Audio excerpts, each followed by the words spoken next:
tips on how I sell my art and some of the things that have helped me be successful and some of the things that I know I could do better that would make me even more successful. And by the way, stay tuned for the very end of this video when I give you a bonus tip on how to get more commissions. The first thing you want to think about if you're selling your art is, where do you want to sell your art? For me, the best place for me to sell my art is on Etsy and Facebook. Those are the two main places I make my sales. Now, the third place that I sell my art is through my community in the real world. I would say the most I sell is through probably Etsy, and then second is through Facebook, and third is through my real world social connections. And I used to work in a school, so I have a few of those, and then through my family and through my family's family, and I get sales that way. So for you, you want to think about, where do you want to put all your energy? Right now, I'm also on eBay, and I'm thinking about quitting that because it's just not where most people go looking for art anymore. It's either Etsy or they'll do a Google search. So I don't know if it's really worth my time anymore to be on eBay, and I'm thinking about getting off. Also, eBay is difficult because they require you to ship your art in 24 hours, and a lot of times I can't get things out in 24 hours because I have to produce something or I have to print something and then I have to paint on it. For my hand-painted giclées, which I have done a whole video on, I'll link it up here. That's been a popular video, but so eBay, I don't recommend it if you're just getting started. I would say Etsy, and then watch a few videos other than mine on YouTube and see what other artists are saying where they sell their art. There's Fine Art America, I know of that one. There's a lot of different online communities where you can sell your art. And the best place to start, I would say, is where you have the most followers. Where you have the most people interested in you is where you should start. So if you've got a really nice following on Instagram, that's the place for you. I have a friend who sells abstracts, and she sells nothing on Facebook and a ton on Instagram. I'm the opposite. I have tried to break into Instagram. I don't get Instagram. If y'all want to leave me some comments and give me some tips, please feel free, because I don't get it. I don't get Instagram, and it's even worse now because you go on there and you scroll through and it's all commercials. Why does anyone want to be on Instagram? I don't get it. But hey, you do you. I'll do me. I'm on Facebook. There is so many people on Facebook, and it's a great way to get your art out there and build a community. So for me, Facebook and Etsy, that's where I sell my art.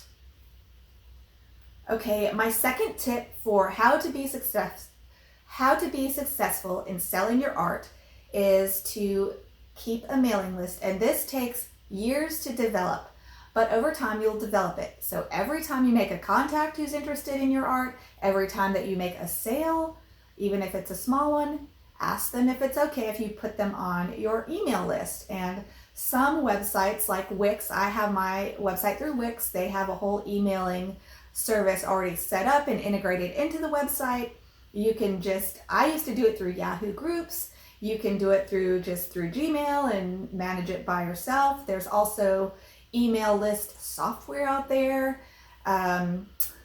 Something Monkey, I think, was a good one, and I've never used it because I've already got enough tools in my little toolbox to manage my email list. That's a whole nother YouTube video just on managing your email list and how to do it. And this is where I used to be really good at it, and I would make sales off my email list, and lately I haven't been doing it as much, but I'm trying to remember to do it more, to send out emails like maybe once a month. You don't want to spam your email list. Once a month, once every 2 months, and let people know your news. If you have a big new painting that you finished that will be available to the public for purchase, that would be a good announcement. If you got into an important art competition or something that would be of interest to your followers, that's when it's time to send out an email to your email list, and that will help keep your art in front of your patrons. Okay, my next tip in how to sell your art is, don't be pushy. Take a course in how to sell. The people who do the best job at selling their art are ones that are good at creating relationships, and you don't approach someone and say, hey, do you want to come join my group? Do you want to come buy my painting? No, you approach them by asking them what their interests are. Oh, what are you interested in? Do you like to buy art? What kind of art do you like to buy? And just kind of engage them in a conversation about what they like. Do they like collecting art? What subjects are they interested in? What suggestions do they have for you? A good way to engage people I've found is when you finish a new painting, put a question out there, like for me on Facebook, what should I name this painting? And people love to share their opinions and give ideas about how to title a painting, and that's a fun way to engage people. Don't be pushy when you're engaging people on social media. Hardly ever say, hey, I'm selling this, or I'm having a sale, or I'm trying to sell this to you. I never have posts like that. If you go look on my Facebook timeline, and I make it public, so any of you can go look, you'll see, hey, this is what I'm working on today, or I'll do a little video vlog where I'm just like, oh, this is what happened to me this week, and I just make it kind of friendly and conversational, like we're buddies, and here's what's going on in my life. And they're not going to want to have one more piece of spam in the form of you in their life. They will block you. And you can't blame them. Everyone's trying to get us to buy stuff these days. It's so annoying. So don't be one of them. Just be friendly and create relationships. My next tip, be unique. And this is more important than ever. When I started, I was spoiled. I could just paint a painting of a cat and it would sell right away. There wasn't as much competition online, but you have to realize now there's competition online. So if you're going to paint a picture of a cardinal in a snow-filled tree and hope it sells, well, you might want to not ask too high of a price unless you are a spectacular painter. So you either need to really make your paintings amazing, or you need to do something that appeals to a niche market where you already have a lot of relationships. Think what your current community of friends and potential buyers are, what they might be interested in. One of my tips is just try to find your own style. Be unique, develop your style, and don't paint another cardinal in a snow-filled tree unless you're really going to approach the subject in a unique way. Like maybe you'll paint a cardinal bird in a snow-filled tree on U-boat paper, and look it up if you don't know what that is. It forces you to have a unique style of painting. So just remember that you have a lot of competition out there. You have to make yourself really shine and really paint some intriguing, unique things to catch people's interest. The way that I do that is to make sure that I start with a really good reference photo with very beautiful light. And that creates a very striking painting. And so that kind of sets my art apart from others when I'm trying to paint something new. Another example is painting a specific place where a lot of people would be interested in visiting, or they've honeymooned there. Landscapes of not so obvious places like Charleston, South Carolina has been overdone. However, Wilmington, North Carolina has not. It's one of my best sellers, so it's kind of unique. And there are not as many pieces of art out there, especially online, competing with my Wilmington, North Carolina piece, so I've sold quite a bit of that painting. I've also sold quite a bit of a place in Hawaii where a lot of people get married. There's not a lot of paintings out there of that specific locale, so it's a unique enough place that there's not a lot of competition for those landscape paintings, but it's common enough that a lot of people have been there, like Wilmington, and a lot of people have honeymooned in, say, Hawaii. So you want to try to find that sweet spot of a subject that is popular enough that people want to buy it, but not so popular that it's been overdone, like Charleston or New York City or Siamese cats. I started out with Siamese cats, and at the time there weren't a lot of Siamese cats online. Now there's tons of Siamese cats online, and I hardly ever sell a Siamese cat print anymore. They used to sell like crazy. Same thing with black cat paintings. My black cat paintings used to sell like crazy, and they still sell, but not as crazy as they used to be because there's so many more paintings out there of black cats. See that original? I've had it for over a year. When did that used to happen in my life? Never. But there's more competition out there, and even good paintings don't get sold. So you either have to develop a community that only knows you. A great way to do that is go on Facebook groups and get involved in a community where you're going to be selling some of your items. Like I've joined some black cat groups. There's lots of black cat groups on Facebook. So try to find a unique subject to paint that won't give you a lot of competition online. And that kind of dovetails into my next tip: create what your customers want to buy. And I know that a lot of artists are like, well, I just want to paint what I want to paint. Well, that's fine, but if you want to be a professional artist and you want the honor of being able to do this as your full-time job, you kind of have to paint what people want to buy. And for me, I like to paint cats. I love painting animals, and I'm so fortunate that people still are buying my art, and I've developed a following over 20 years, so that helps too. Just starting out selling, try painting a lot of different subjects and see what sells for you, and then do more of that. And on the side, you can always paint what you want to do, but also paint what you think some of your followers might be interested in. You just have to be realistic. You have to paint what you enjoy, yes, because otherwise it'll look like crap, right? But you also have to balance it with, what will my customers buy and what are they demanding? Okay, another tip I have that is really important is to have a lot of price points for what you're offering in, say, your Etsy shop or on your website or wherever.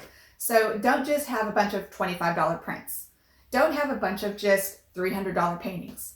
Have some $600 painted G clays that are 30 by 40 on canvas, and then have some 8 by 10 poster quality prints, and then have some 11 by 14 G clay quality prints, and then offer some stickers or a sticker pack or some cards. By the way, note cards don't sell well for me, but maybe they will for you with your group of people. I don't know, but they don't work for me. But another way that you can have a lot of different price points is to put your art on t-shirts or purses or phone cases or little change purses or shower curtains, wallpaper, duvets, scarves.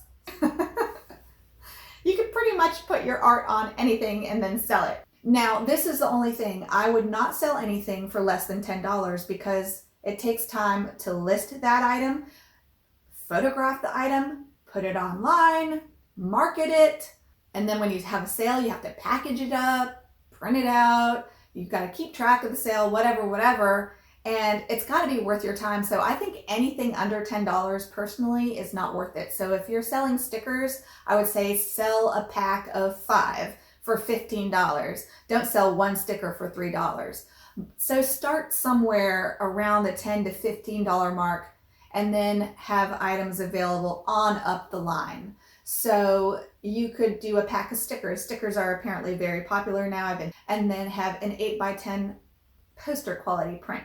And then for me, I'm able to do a lot with prints because I have my own printer. It cost me about $1,000 and I can print archival quality prints on it. So that makes a world of difference in what I can offer and how much profit I can make off that, because if I didn't have that, then I would have to go through one of these online services that it costs a lot more per print, but like finerworks.com, artscow.com in Hong Kong, you can get some pretty cheap prints, easy canvas prints. You can use those to make your prints. So you just have to look out there and see what's available and see what you can offer with the resources you have. And that's going to be different for each person. But for me personally, because I have my printer, I can do poster quality prints, which is, if you want to do that, then you can go to like any Kinko's, any brick and mortar printer and have those done. I only charge like $25 for those for an 8 by 10, and that's the only size I offer for that kind of print because it will fade and it's just not really art archival quality. I do G clays from 8 by 10, 11 by 14, 16 by 20, and up and up and up. And then the next tier of items that I offer are hand painted G clays, which are on canvas, and then I paint on them with acrylic.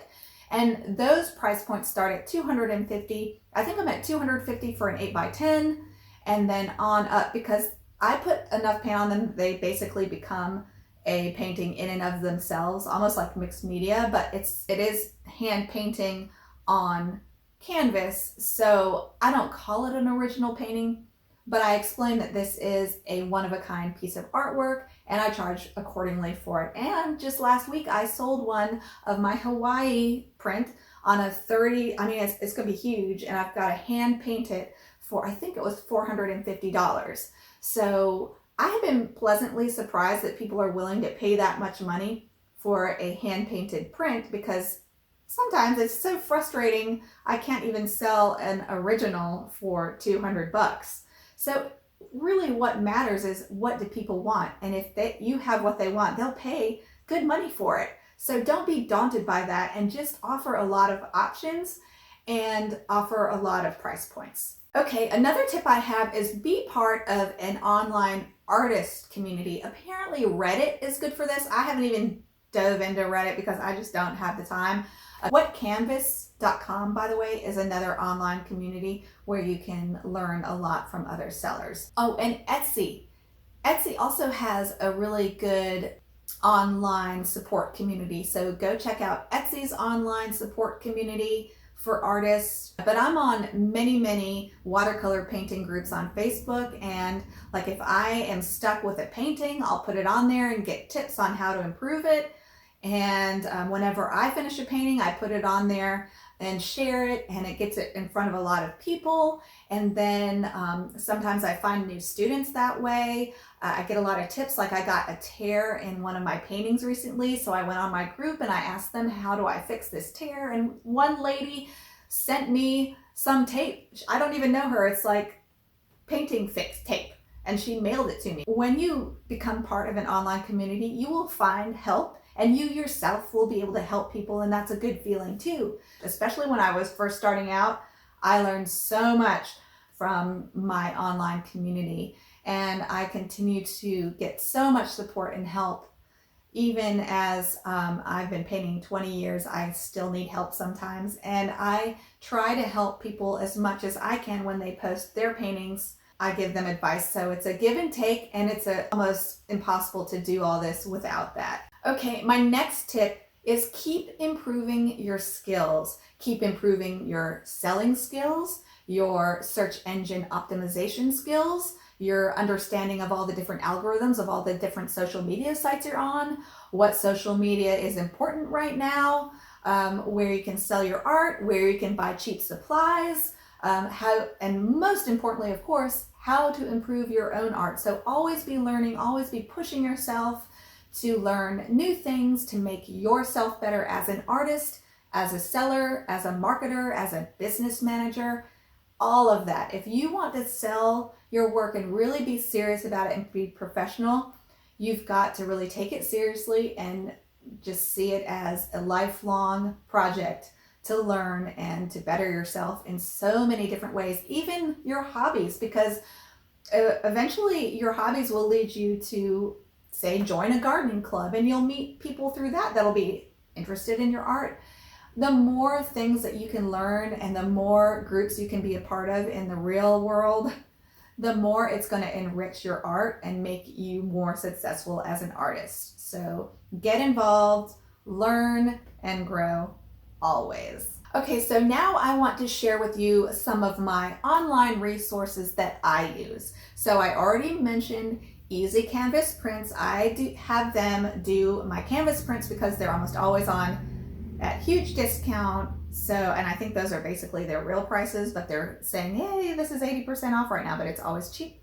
And they will mount your prints onto stretchers and do a really nice job. I've had several things done by them, and I'm really happy with the services they provide. Someone just told me about a framer. You can send your art off, they'll frame it and send it back to you.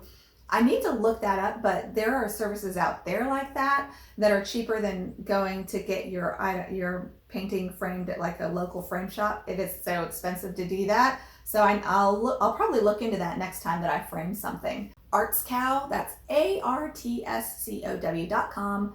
I go to them a lot for things like shirts or pants or purses that I put my images on. That's that they will print on. Zazzle does. There's tons of other ones. You guys leave a comment about your favorite places to go have your art put on items.